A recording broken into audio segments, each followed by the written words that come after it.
अभी हमारे साथ लोजपा की राष्ट्रीय महासचिव हैं जिनसे हम बात करेंगे, क्योंकि ये अनीशुर रहमान का सिर्फ एक अनीशुर रहमान का मुद्दा नहीं है, ये हर एक युवा का मुद्दा है जो आज के समय में रोजगार के कारण रोजमर्रे की ज़िंदगी में मर रहे हैं।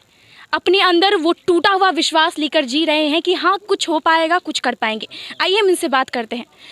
सबसे पहले तो हमें ये बताइए कि ये जो आप आज इनसे मिलने आए हैं, या ऐसे बहुत सारे युवा हैं सर जो रोज़मर्रे की ज़िंदगी में ऐसी चीज़ों से जूझ रहे हैं, उनके लिए आप क्या कहना चाहेंगे? देखिए, बिहार ऐसा भी सूबा था कि जो हमारा शिक्षा का हब था। नालंदा विश्वविद्यालय से लेके मिथिला विद्यापीठ तक के दुनिया के लोग यहाँ पढ़ने आए थे, शिक्षा ग्रहण करने आए थे। लेकिन आज स्थिति क्या है कि एक उदाहरण मैं दे रहा हूँ कि 17 लाख, आज इस देश की बिहार की जनसंख्या 13 करोड़ है। 17 लाख विद्यार्थियों ने केवल मेडिकल एग्जामिनेशन, मेडिकल टेस्ट के लिए परीक्षा दिया है, और इनके पास 47,000 इनके पास मेडिकल का में एडमिशन का है। अब जब यूक्रेन में युद्ध हो रहा था तो मुख्यमंत्री ने कहा, नीतीश कुमार, कि हमारा बिहार का 30,000 छात्र यूक्रेन में मेडिकल में पढ़ रहा है। तो अपने बिहार का जो 13 करोड़ जनसंख्या है, तो 1-2 करोड़ छात्र जो बिहार से अलग विभिन्न स्टेट में पढ़ रहे होंगे, विभिन्न राष्ट्र में पढ़ रहे होंगे, 2-2.5 करोड़ छात्र, और वो करोड़ों रुपया दे के, डोनेशन दे के वहाँ पढ़ने जाते हैं। तो बिहार का करोड़ों रुपया, अरबों रुपया, खरबों रुपया दुनिया के देशों में चला जाता है, दूसरे राज्यों में चला जाता है। लेकिन बिहार में इंफ्रास्ट्रक्चर नहीं है। बिहार में बीमार पड़ता है तो जो अति में संपन्न लोग हैं, वो संपन्न लोग के तो इलाज के लिए बम्बई चले जाते हैं, दिल्ली चले जाते हैं, क्या नाम है, कलकत्ता चले जाते हैं, जयपुर, जोधपुर, बीकानेर चले जाते हैं, या इंग्लैंड, अमेरिका चले जाते हैं। लेकिन बाकी के जो गरीब लोग हैं उनके पास बेड नहीं मिल रहा है, उनका इलाज नहीं हो रहा है, इलाज के बिना मर रहे हैं लोग। और इसी बीच जो है सो जो भी ताल ठोक रहा है बहादुर जैसा, जो एनडीए है वो भी ताल ठोक रहा है कि हम सब समस्या का समाधान करेंगे, हम तो नरेंद्र मोदी के नेतृत्व में विकास कर रहे हैं। और जो यूपीए भी बना है महागठबंधन, ये महागठबंधन कह रहा है कि हम मिल गए, तेजस्वी हम मिल गए, तो अब कोई कुछ नहीं है।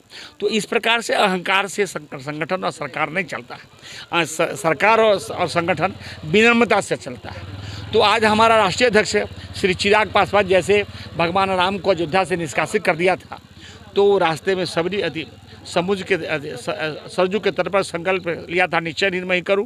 रास्ते में सबरी का जूठा बैर खाया था, गिद्धराज को गले लगाया था, नल नील जामवंत और हनुमान से संवाद स्थापित करके रावण के अत्याचार से मुक्ति का शंखनाद किया था।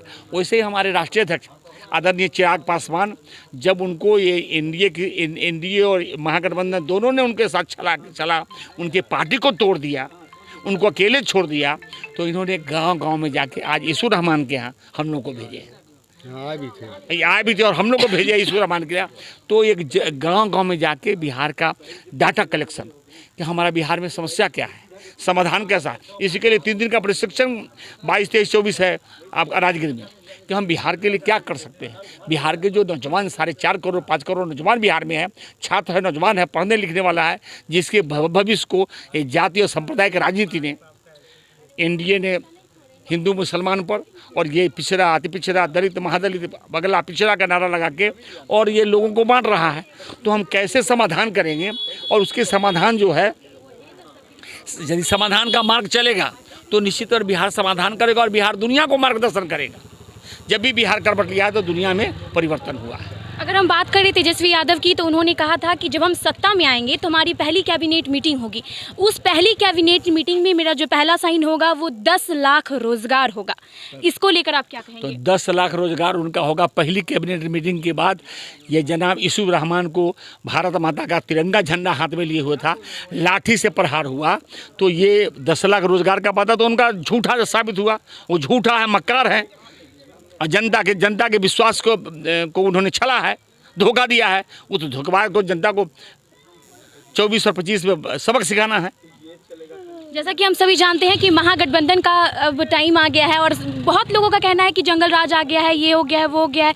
लेकिन मुद्दा ये है कि अब सरकार बदली है, महागठबंधन आया है, तो जो निजी चीज़ें हैं, जो ज़रूरत की चीज़ें हैं, जो कभी आज तक अभी तक सॉल्व नहीं हुई हैं, उन चीज़ों को सॉल्व करने के लिए क्या किया जा सकता है? जंगल राज का उदाहरण ये है कि 30 किलोमीटर 4-5 सिफरा आदमी राइफल गोली चलाते 30 किलोमीटर तो दौड़ता चला गया, 4-5-6 आदमी घायल हो गया, अति में दर्द, एक मर भी गया।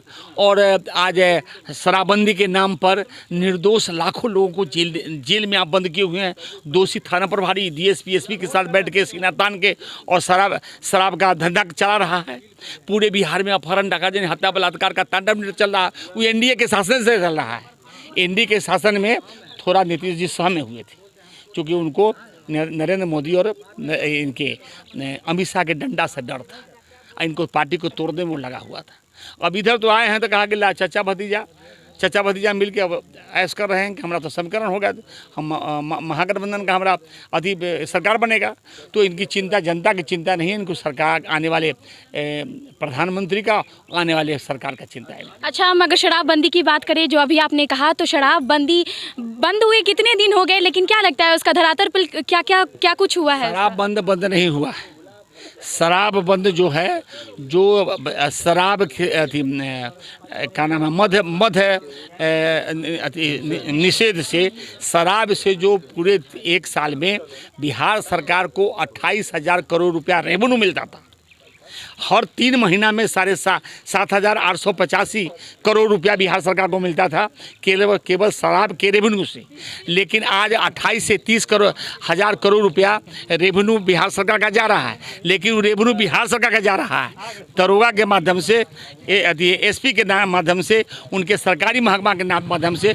वो पैसा सरकारी सत्तारूढ़ दल के पास जा रहा है और उसी पैसा से आज जहरीली शराब पी के लोग मर रहे हैं। पी के भान शराब का जो माफिया है उसकी चिंता नहीं है, पी के भान वाला को वो जेल में भेज रहे हैं। और पी के भान वाला जो है उससे झूठा उससे आवेदन लेके FIR करके और निर्दोष लोगों को जेल में भेज रहे हैं। वो तो जो शराब माफिया है उसका नाम तो पिकअप भरने वाला देता ही नहीं है। ये दे देगा तो उसका बिल नहीं कोई कराएगा, उसके घर का खर्चा नहीं देगा। तो इस प्रकार की अराजकता का स्थिति बिहार के अंदर है और महंगाई चरम सीमा पर पहुंच गया है। इसलिए आप सब आपके चैनल के माध्यम से बिहार की जो 13 करोड़ जनता है उससे अपील करेंगे कि ये महंगाई के खिलाफ सड़कों पर आवे। हमारा दल महंगाई के खिलाफ जनता का नेतृत्व करने को तैयार है। ये बताइए कि लोजपा रामविलास NDA में कब आ रहा है? देखिए, लोजपा रामविलास NDA में कि UP महागठबंधन में जाएगा, ये विषय हमारा नहीं है। ये विषय हमारे राष्ट्रीय अध्यक्ष आदरणीय चिराग पासवान का है। हमारा विचार होगा तो हम तो कहेंगे लोजपा रामविलास NDA में नहीं जाए, न महागठबंधन में जाए, अकेले तीसरी मोर्चा बना के बिहार के समस्याओं के लिए जूझे, लड़े। अच्छा, अभी बहुत सारे युवा हैं जो मतलब पढ़ाई इतने अच्छे पढ़ाई पे कर चुके हैं और लेकिन रोजगार ना मिलने के कारण कोई टीओ स्टॉल खोल रहा है, तो कोई कुछ खोल रहा है, कोई कुछ खोल रहा है। मतलब उन लोग के अंदर जो विश्वास थी वो अब धीरे धीरे खत्म होती जा रही है। इसको लेकर अब क्या करेंगे? स्टॉल नहीं, भी ऐसे भारी संभावना बिहार के अंदर है जिससे कि जो पढ़ा लिखा नौजवान कुटीर उद्योग और लघु उद्योग के माध्यम से वो जो एक सरकारी पदाधिकारी नहीं कर सकता उससे बच्चा कर सकता था। लेकिन उसके लिए तो सरकार को फंड चाहिए, फंड नौजवानों को आवंटित करे, उसके लिए प्रशिक्षण दे, ट्रेनिंग दे। और जो सरकार काला धन जमा किए हुए केंद्र सरकार विदेशों में, वो काला धन बिहार के हर गांव में एक गांव में 50-50 लाख करोड़ काला धन का पैसा दे दे तो बिहार नहीं हिंदुस्तान का कायाकल्प हो जाएगा।